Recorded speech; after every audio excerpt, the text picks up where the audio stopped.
helping me digest through all of the different emotions. And I dug real deep, and there are some secrets and some nitty-gritty stuff, and I hope you love it. Call it karma or call it accounting. The same women who once bankrolled Kody's big promises are now collecting with interest while his kingdom of control crumbles in plain daylight. This is not rumor, it is record. Christine Brown's memoir has already sold out in stores, pulled in pre-orders online, and packed live signings that feel less like book events and more like verdicts delivered by the national sisterhood itself.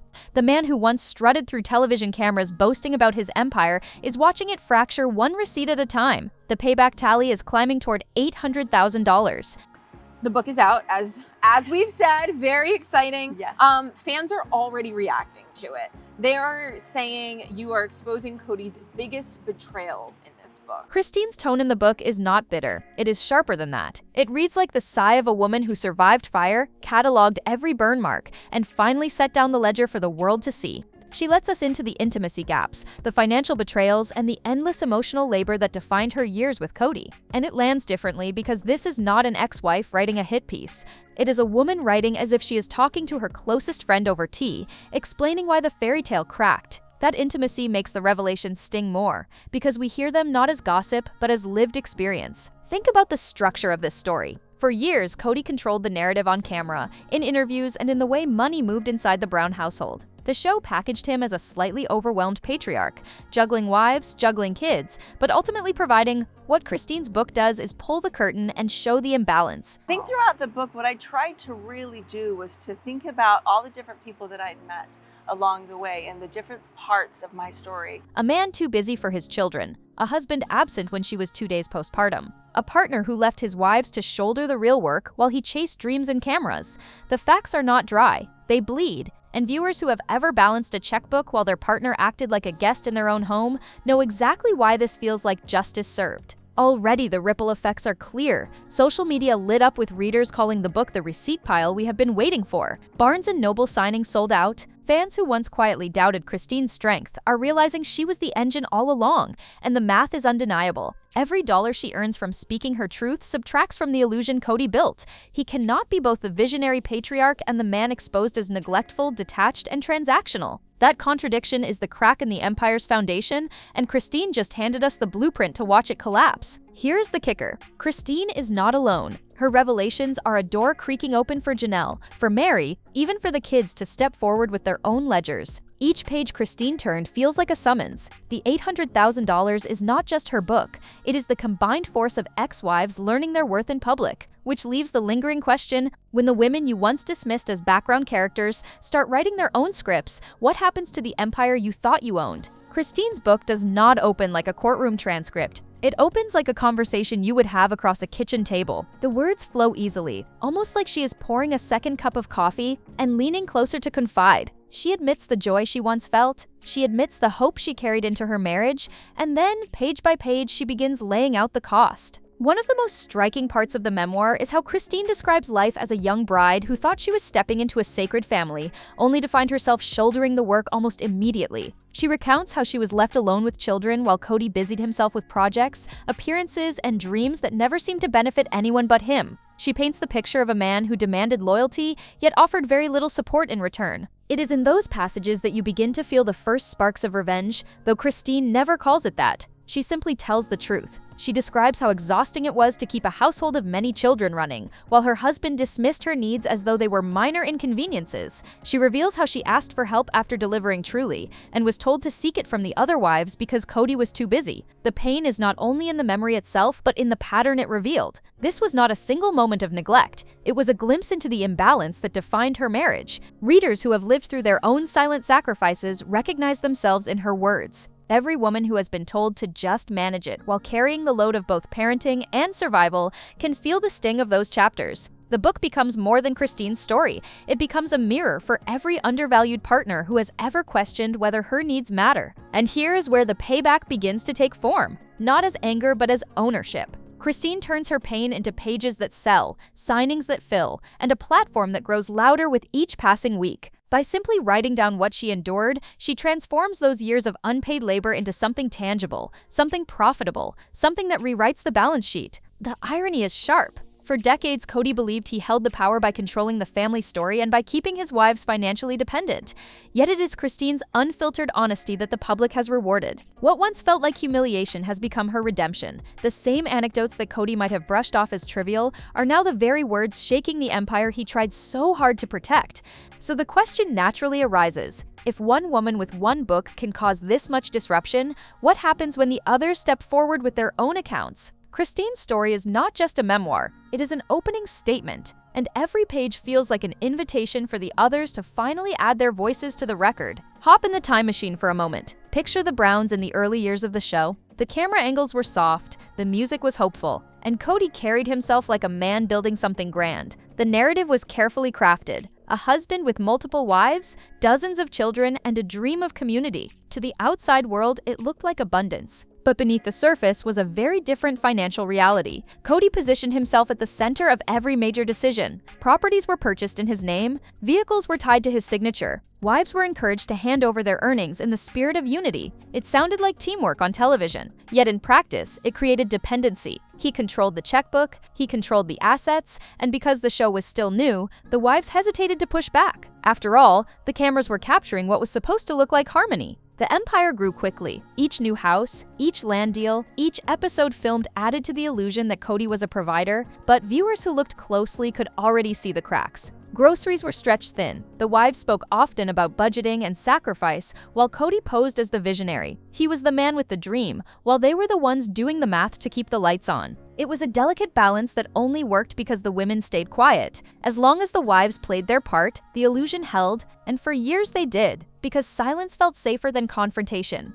The public saw smiles and family dinners, not the endless negotiations about rent, tuition, and medical bills. Looking back now, those early episodes read like a cautionary tale. The seeds of collapse were planted right there, in the imbalance of power and the concentration of control. Christine's memoir simply makes explicit what viewers sensed all along. The empire was never built on stability. It was built on dependency, and once the wives began stepping out from under that system, the entire structure began to wobble. Fast forward to the moment that changed everything for Christine. She had just delivered, truly, her 6th child, and her body was still raw from labor. 2 days after bringing that baby into the world, she turned to Kody with what should have been a simple request. She needed help with the other kids. 5 little ones still needed food, baths, and comfort. Any husband, any father would have seen the urgency. But instead of stepping in, Kody dismissed her. He told her to ask the other wives. The message was clear. Her needs came second, maybe even last. That response was not just careless. It was devastating. Because in that moment, Christine realized that the man she married would not be her partner in the most critical moments of parenting. This single exchange exposed what had been simmering for years. Kody liked the role of patriarch when cameras were rolling.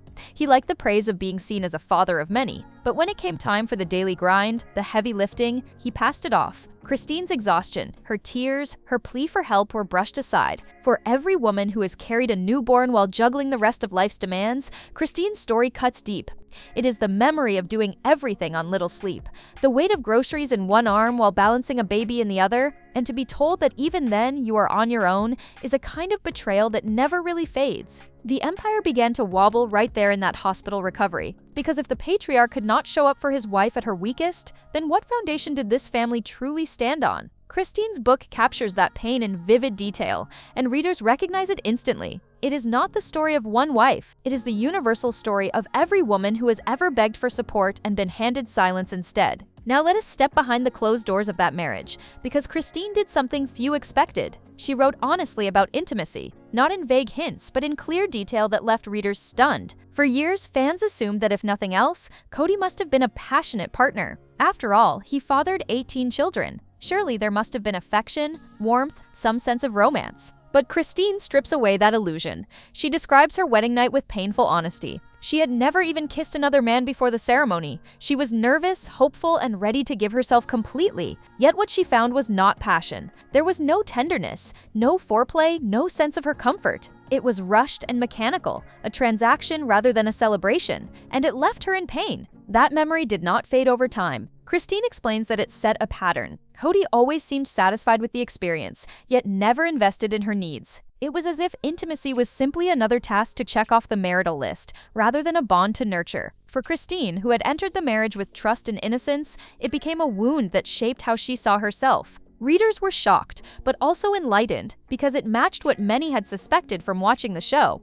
The charm, the swagger, the constant need for attention, all of it pointed to a man more concerned with his own satisfaction than the well-being of his partners. Christine's confession simply confirmed what the cameras could not capture. This is more than bedroom drama. It is part of the larger pattern of neglect. Just as Kody failed to show up when she needed help after childbirth, he failed to show up in their most private moments. And together, those failures reveal the truth. Christine was giving everything, while Kody gave only what served him. That revelation spread fast, not because of scandal, but because of recognition. Women everywhere understood the loneliness she described, and once again, the empire cracked. Because if intimacy itself was hollow, then the foundation of the marriage was never real at all. Christine's story reaches further back than her own marriage. To really understand the layers of her journey, you have to look at her family line. Her grandfather was Rulon Jeffs, a name that carries enormous weight in the history of fundamentalist polygamy. He was the father of Warren Jeffs, the man whose leadership eventually ended with prison bars and scandal splashed across every major network. In her memoir, Christine does not dwell on the infamous side of that history. She speaks of her grandfather as a kind and affectionate man, someone who made her feel safe and valued as a child. She remembers her upbringing as warm, surrounded by family, and full of community spirit. To Christine, polygamy seemed normal, almost idyllic. It was simply the way life was lived. Yet the historical record tells a more troubling story. Rulon Jeffs was not simply a doting grandfather. He was a leader who held immense power and who claimed dozens of wives, more than 60 by some counts. His name is tied to rivalries within sects, whispers of blood atonement, and a culture that often blurred the line between faith and coercion. While Christine recalls love, the outside world saw control, manipulation, and sometimes violence. This contrast is powerful. Christine's perspective reflects the innocence of a child raised inside a carefully managed world. She did not see the darker currents because they were not meant to be visible to her, and that innocence shaped how she approached adulthood. When she entered her marriage to Kody, she carried with her a belief that sacrifice was part of devotion, that loyalty could outweigh personal need. For readers, this part of her memoir feels like peeling back another layer of understanding. Christine's choice to leave Kody was not only about rejecting a neglectful husband, it was also about stepping away from generations of conditioning. Her departure becomes more than personal. It becomes a quiet rebellion against a legacy that told women to endure, no matter the cost. Christine's book also shines a light on her relationships with the other wives, and here's where the fractures start to show clearly. One story in particular has lived rent-free in Christine's memory. It happened when her daughter, Mykelti, was just a child. Mykelti was at a store, 10 cents short of paying for a piece of candy. A harmless moment for a kid. But Leon, Mary's child, told Mary about it. Instead of brushing it off as children being children, Mary reacted with embarrassment and shame. She scolded Mykelti harshly, making her feel small over a dime. For Christine, that moment was a turning point. She could forgive small disagreements, but she could not ignore someone humiliating her child. From that day forward, the trust between her and Mary cracked, and it never truly healed. Readers felt the weight of that story, because any parent knows the protective rage that rises when your child is singled out unfairly. The tension did not end there. Christine also points out the undeniable favoritism toward Robin. She remembers seeing Kody's car constantly parked at Robin's house. While Christine juggled chores, school runs, and emotional labor, the sight of that car sitting comfortably in Robin's driveway was a daily reminder of where his loyalty truly rested. He was not hiding it, he was flaunting it. Fans have debated for years whether the wives ever genuinely liked one another. Christine's words make the answer clearer. On the surface, they shared laughs and inside jokes, but underneath, it was survival. They were polite enough to coexist, but true closeness was rare. The candy store story and the favoritism toward Robin reveal a cycle of competition and quiet resentment that eroded the idea of sisterhood. For Christine, these wounds went deeper than disagreements between adults. They became daily reminders that she and her children were never the priority. The divide among the wives was not just about personality clashes. It was a reflection of Kody's choices, and those choices consistently left Christine on the outside looking in. Just when readers thought they had uncovered all the heartbreak, Christine shared something almost no one saw coming. She admitted that during her years in Las Vegas, she struggled with an addiction to painkillers. It began after a surgery when she was prescribed medication to manage the pain. The first time she took the pills, she remembers thinking she had never felt better. That feeling became a temptation she could not ignore. At first, no one noticed. Christine was still doing what she had always done, keeping the house running, caring for children, putting on a brave face. But inside, she was waiting for the next pill, planning around it, craving that fleeting sense of relief. Her honesty about this chapter is startling because it reveals how deep the loneliness had sunk. With no emotional support from her husband, no partnership to lean on, Christine turned to something that seemed to offer comfort. The turning point came when her daughter, Maddie, confronted her.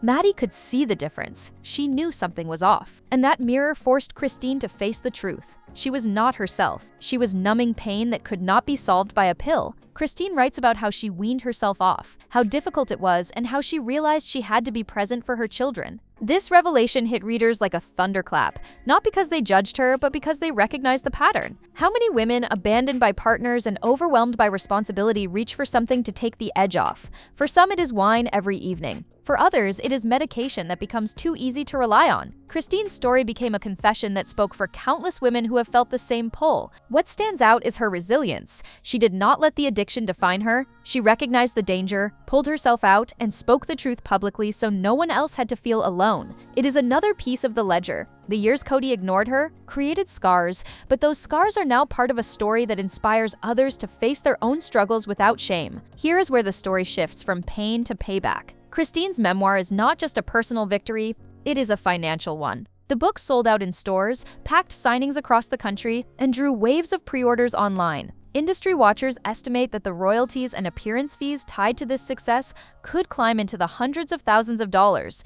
Add in sponsorships, social media influence, and the buzz around her next project, and the number hovering in conversation is $800,000. That is not speculation from fans, that is a ballpark figure, echoed by insiders watching her rise. But Christine is not the only one. Janelle has teased her own book, with hints that her years of separation and reconciliation hold stories waiting to be told. Mary, once quiet and withdrawn, has been building a business and finding her voice outside of Kody's orbit. Each ex-wife who steps forward adds to the collective momentum. Their independence has real value, and the audience that once tuned in for Kody's story is now invested in theirs. The irony could not be sharper. Kody spent years insisting he was the provider, the man who made the family possible. Yet the moment the women walked away, the real money began to follow them. Their freedom is profitable. Their honesty is marketable. Their voices carry weight because people believe them in a way they no longer believe him. Meanwhile, Kody's empire is narrowing. The show that once showcased a sprawling family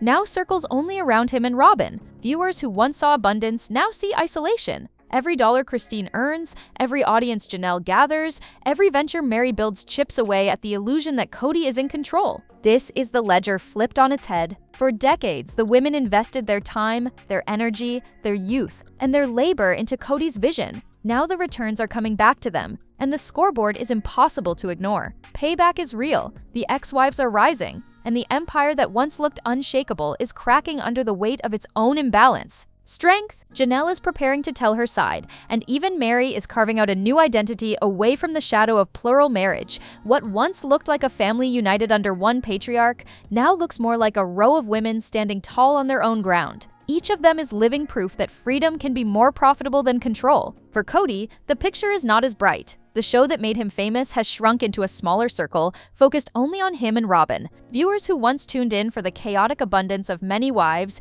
now see a man in a cul-de-sac of his own making. He cannot sell the story of being a great provider while his ex-wives are out earning headlines and dollars on their own. His empire has not collapsed overnight, but it is undeniably weaker, and the cracks show more with every passing season. The audience has shifted too. Fans who once debated whether Christine was too sensitive or Janelle too independent are now cheering them on. Social media threads read like victory laps. Women post that Christine's success feels like their success, that every dollar she earns feels like a refund for years of emotional labor spent in silence.